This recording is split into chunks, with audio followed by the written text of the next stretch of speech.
to play? I mean, this is going to be a homegoing service, pretty much, you know. It just feels good.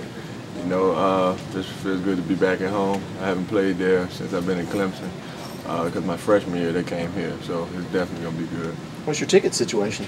Richmond's going to be pretty packed in Blacksburg. Yeah. So you've been up there, you were up at Virginia in 08, weren't you? Or? Yeah, I played in Virginia in 08. Yeah. You know, Maryland's not too far from home either, but never played in Blacksburg, so it'll be good. How far is your hometown from Blacksburg? 3 hours. 3 hours. Did you grow up a Hokie fan, a Cav fan? I was a Michigan fan, actually. You know, I never really swayed to Virginia Tech. I have a lot of friends that play for Virginia Tech, though.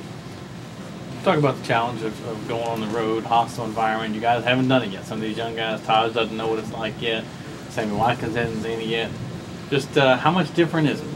I feel that, you know, it's challenging because Blacksburg is a hostile environment, just like you said. But at the same time, you know, Taj, he's a calm, cool, collected quarterback, and Sammy, you guys know how he handles adversity and everything. So I feel really good about my team. A couple of the linemen were saying that they like getting called fat. That said, they're going to be saying things about your mom. Like they, you know, how you channel that? I mean, does it bother you when someone starts calling you names? You know, I can talk trash with the best of them. So, you know, I really don't care about all that. You know, fat, okay, that's fine. You know what I'm saying? So it really doesn't bother me. It's kind of interesting that you said Taj and then you mentioned Sammy second. You guys already thinking about him in those terms as kind of like the guy on the offense already? Nah.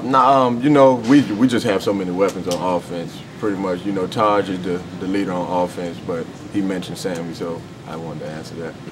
What does it mean for this defense last week? You could have gotten the first down and just ran the clock out, but you didn't. The defense had to come up and make a play. What does that do going forward for this defensive unit? If it's on your back, it's okay. I mean, you know, we went over to the offensive huddle as a defense, and we asked Coach what was he going to do, and he said his first thought was to kick a field goal, and we were just like, man, we believe in our offense regardless, and we also believe in ourselves. So when they didn't get the first down, I mean, the pressure was on us, and we stepped up and answered that. So it just shows that he was confident in us as a whole team, not just the offense or defense, just as a whole unit. Andre, talk about the fourth down play where you guys basically collapsed the pocket. You know, Florida State had a great offensive line, and it was just pretty much the game was on the line, and we didn't want to let our team down. So that's all it was. We just wanted to be relentless, and we got there. What kind of statement would it make that you beat the Atlantic Division champs last week, you beat the Coastal Division champs this week? Would that kind of say that, you know, Clemson now can state its case as the best team in this league? You know, like Coach said, no one has us picked to win each and every week. So we just want to go out there and just play our ball. You know, not answer people's questions. We just go keep getting better each and every week. That's how we look at it. Coach Sweeney said that was y'all's best performance as a defense on Saturday. Do you agree with that? I'd say it was probably the best we had this season, but it's definitely not the best we are capable of doing. It sounds like you think y'all sort of have a long way to go still. I wouldn't say that. We just have to cut down on mistakes. Same story as last week then? Pretty much. You know they're going to run the ball. I mean, do you feel like you're prepared and ready to face that? Maybe, even though it's a totally different system, Wofford ran the ball constantly. I mean, Virginia Tech, their goal is going to be to run it down your throat. Yeah, you know, and that's pretty much if a team says they're going to run the ball, that's on the front seven. So it's our job to step up and answer that. You weren't really recruited heavily by Virginia Tech coming out of high school, were you? Not really, you know, but you know, they recruited my high school a lot, and you know, I really didn't want to go to Virginia Tech, but I definitely have ties to Virginia Tech because, like, I know all their coaches and I know all their players. So. Why didn't you want to go there, being a home state guy? I wanted to get out of Virginia. Yeah. That's all it was. Nothing against them at all. You got some friends on the team now, guys that Yeah. you know fairly well that you'll talk to before and maybe after? Yeah. I probably won't talk to them before, not too much. You know, I talk to them afterwards, though. Is there a sense of pride going back to your home state, being a starter, being a senior, kind of leader for this defense? That's going to be pretty cool for you. I don't look at it as a sense of pride. I just look at it as me being a leader and being in that role. So, I mean, if we're on the road, it's the same. I'm taking the same approach. Who are some of those guys that you are better friends with? Chris Hill, Antoine Hopkins, Alonzo Tweedy, all the Blake DeChristopher, he's the right tackle. You know, I played him in high school, so it is what it is.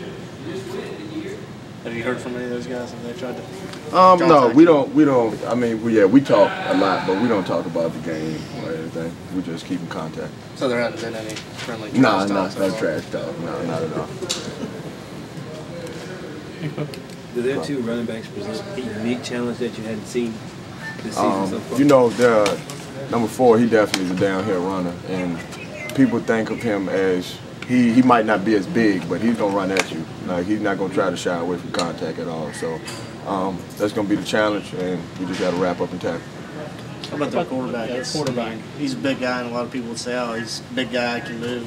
Cam Newton, is that accurate? Just saying like size and skill set. I mean, if you look at the size, I mean, yeah, he's not too far from Cam. He's probably like 10 pounds lighter. That's about it. You know, he's definitely a talented quarterback, and he's a starter in the ACC. So, you know, he had to be some type of talent. You know, so when people compare him to Cam, until he proves different, then they got to keep comparing him to him.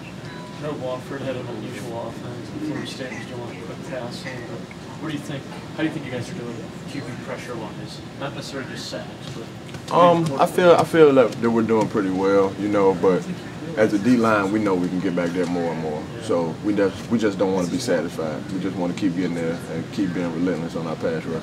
how was life different for you with Bowers being gone? Do you see more double teams or more? Yes, I have, you know, but I mean, good players, they're always going to see double teams. So it's nothing out of the norm. Appreciate it. No problem. Did you? You're a Richmond guy, right? Mm-hmm. Did you play Pop Warner? We we call him Rec. So yeah, I did. Did you, in high school, play? I mean, are you familiar with playing a lot of guys from the 757 area? Yeah, because my whole family's from there. Oh, really? My mom's side is from Richmond, and my dad's side is from the 757. Okay, what part? Hampton.